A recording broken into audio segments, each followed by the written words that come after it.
Hello दोस्तों, मैं धीरेन स्वागत करता हूं आपका एग्जाम स्टडी विद संगीता में। दोस्तों, आज के इस वीडियो में हम पढ़ने वाले हैं भारतीय इतिहास से एक मोस्ट इम्पोर्टेंट टॉपिक को। आज हम बात करेंगे गुप्त उत्तर काल अथवा वर्धन वंश से बनने वाले इम्पोर्टेंट क्वेश्चन की।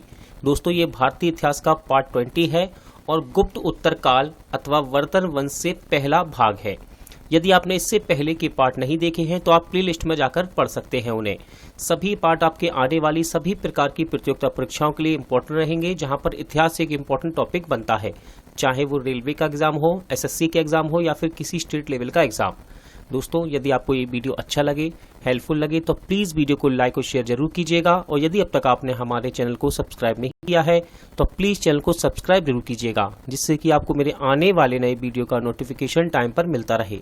तो चलिए हम अपनी क्लास शुरू करते हैं। चलिए स्टार्ट करते हैं गुप्त उत्तर काल अथवा वर्धन वंश से बनने वाले इंपॉर्टेंट क्वेश्चन। तो पहला क्वेश्चन है, थानेश्वर में वर्धन वंश या पुष्यभूति वंश की स्थापना किसने की थी? क्वेश्चन है, थानेश्वर में वर्धन वंश या पुष्यभूति वंश की स्थापना किसने की थी? तो सही आंसर हो जाएगा ऑप्शन सी, पुष्यभूति वर्धन ने। अगला क्वेश्चन देखिए दोस्तों, यहाँ पर आपको सूचियां दी हैं। पहली सूची में राज्य हैं और दूसरी में इसकी राजधानी है। यहाँ से एग्जामिनर सिंगल क्वेश्चन एग्जाम में बना देता है, ठीक है। इस क्वेश्चन को आप वीडियो को रोकिए और इसका आंसर लगाइए। फिलहाल मैं आपको इसका सही आंसर बताता हूँ। सही आंसर है ऑप्शन ए, ठीक है। यानी कि ये पहले से ही सही है, बस आपको याद रखनी है। देखिए, पहला राज्य है वर्धन वंश, वर्धन राज्य, इसकी राजधानी थी थानेश्वर। फिर है मोखरी, मोखरी, मोखरी राज्य की राजधानी थी कन्नौज। फिर है बाकाटक, बाकाटक राज्य की राजधानी थी पुरिका, क्या थी? पुरिका। फिर है मेत्रक, मेत्रक की राजधानी थी बल्लभी, मेत्रक की राजधानी थी बल्लभी। क्वेश्चन नंबर 3 देखिए, इंपॉर्टेंट है। यहाँ पर आपको राजवंश दिए हैं और उनके संस्थापक दिए हैं। इस प्रकार के क्वेश्चन आपको एसएससी के एग्जाम में ज्यादातर देखने को मिलते हैं। वीडियो को रोकिए और उसका सही आंसर लगाइए। फिलहाल मैं आपको इसका सही आंसर बता देता हूं। सही आंसर है ऑप्शन बी, ठीक है, ऑप्शन बी। तो चलिए मिलाते हैं। ए पर है आपका वर्धन राजवंश, इसका संस्थापक था दोस्तों पुष्यभूति। कौन था? पुष्यभूति। फिर है बी पर मोखरी, मोखरी, इसका संस्थापक था ईशान वर्मा। कौन था? ईशान वर्मा। फिर है बाकाटक, बाकाटक राजवंश, इसका संस्थापक था 3 नंबर पर आएंगे, यानी कि विंध्य शक्ति, विंध्य शक्ति। फिर है मेत्रक, मेत्रक राजवंश का संस्थापक था भाट्राक, भाट्राक। क्वेश्चन नंबर 4 देखते हैं। कदम्ब राज की स्थापना मयूर शर्मन ने की थी, उसने अपनी राजधानी बनाई। क्वेश्चन है, कदम्ब राज्य की स्थापना मयूर शर्मन ने की थी, उसने अपनी राजधानी बनाई।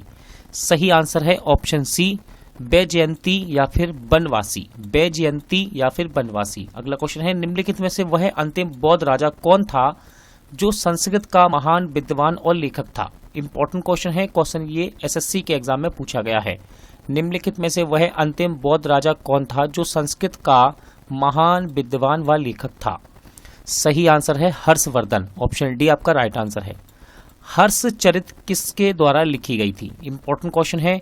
एसएससी के अलावा इस क्वेश्चन को रेलवे के प्रैक्टिस सेट में भी आपको देखने को मिलेगा। ये क्वेश्चन हर्षचरित किसके द्वारा लिखी गई? सही आंसर हो जाएगा ऑप्शन बी, बाणभट्ट। ध्यान रखिएगा, हर्षवर्धन के राज दरबार में ये कवि थे। कौन? बाणभट्ट। क्वेश्चन नंबर 7 देखते हैं। हर्षवर्धन के समय में कौन सा चीनी तीर्थयात्री भारत आया था? क्वेश्चन देखिए, एसएससी रेलवे के एग्जाम यूपी पीसीएस में क्वेश्चन पूछा गया है।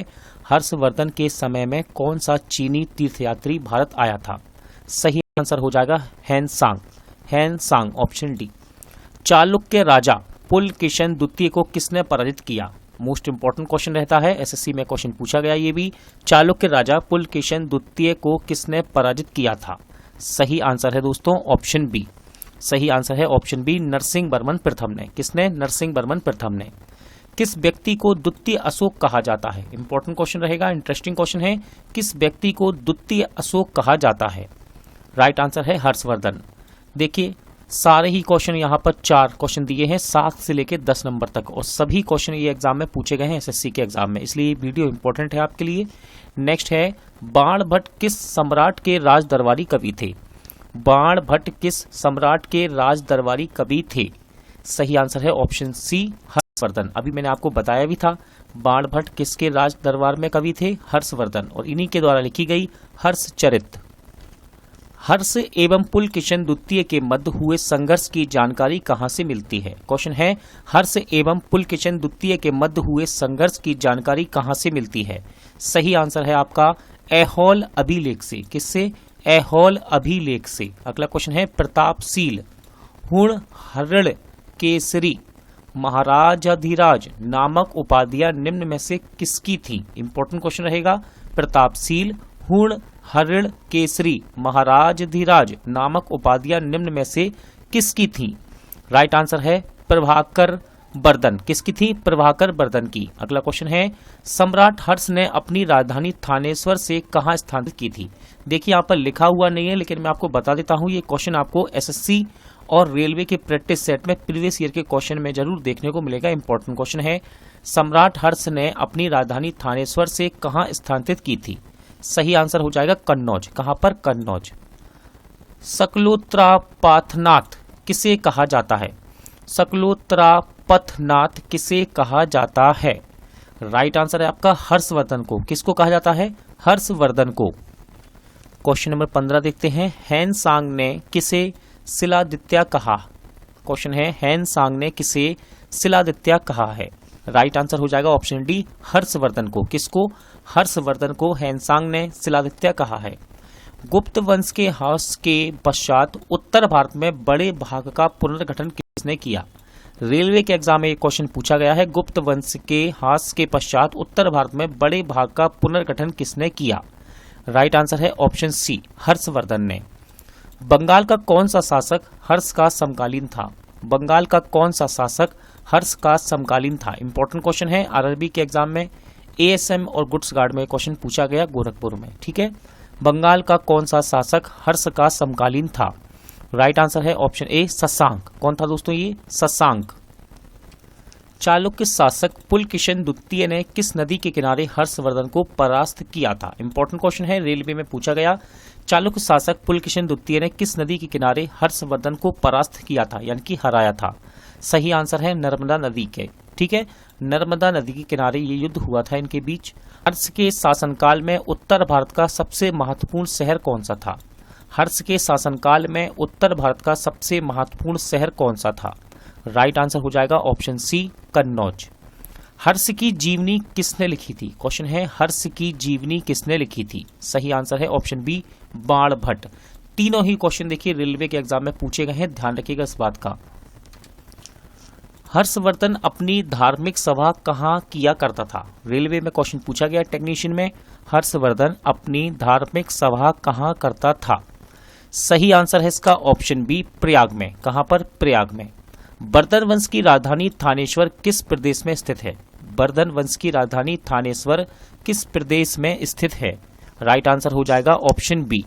सही आंसर है दोस्तों इसका ऑप्शन बी, यानी कि हरियाणा। हर्षवर्धन की बहन राजश्री का विवाह किसके साथ हुआ था?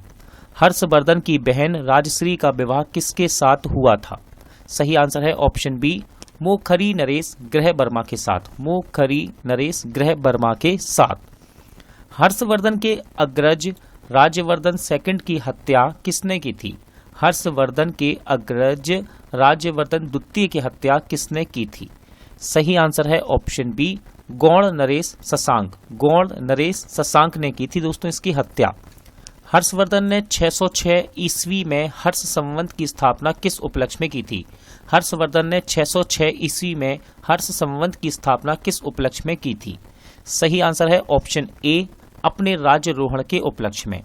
कौन बर्धन वंश की राजधानी थानेश्वर से कन्नौज ले गया? कौन बर्धन वंश की राजधानी थानेश्वर से कन्नौज ले गया? राइट आंसर है ऑप्शन ए हर्षवर्धन। कन्नौज किस प्रदेश में स्थित है? क्वेश्चन है कन्नौज किस प्रदेश में स्थित है? सही आंसर है उत्तर प्रदेश। कहां पर है दोस्तों कन्नौज? उत्तर प्रदेश में। क्वेश्चन नंबर 28, हैनसांग की भारत में यात्रा के समय सूती कपड़ों के उत्पादन के लिए सबसे प्रसिद्ध नगर था। हैनसांग की भारत यात्रा के समय सूती कपड़ों के उत्पादन के लिए सबसे प्रसिद्ध नगर कौन सा था? क्वेश्चन एग्जाम में पूछा गया है ये। राइट आंसर हो जाएगा आपका ऑप्शन बी, यानी कि मथुरा। कवि बाणभट्ट निवासी था। देखिए इंपॉर्टेंट क्वेश्चन है, कवि बाण भट्ट निवासी था। तो दोस्तों ये निवासी था थानेश्वर का। कहाँ का? थानेश्वर का। नागानंद, क्वेश्चन देखिए, नागानंद का रचनाकार कौन था? नागानंद का रचनाकार कौन था? राइट आंसर है ऑप्शन बी, हर्षवर्धन। ध्यान रखिएगा, नागानंद का रचनाकार कौन था? हर्षवर्धन। देखिए तीनों ही क्वेश्चन ये एग्जाम में पूछे गए हैं, बीपीएससी के एग्जाम में। ठीक है, तीनों ही क्वेश्चन रिपीट होते हैं और ये एग्जाम में। दोस्तों आज का प्रैक्टिस सेट यहीं एंड होता है। उम्मीद करता हूं आपको सभी क्वेश्चन अच्छे लगे होंगे, समझ आए होंगे। पूरा वीडियो देखने के लिए धन्यवाद। जल्द मिलते हैं नेक्स्ट पार्ट के साथ।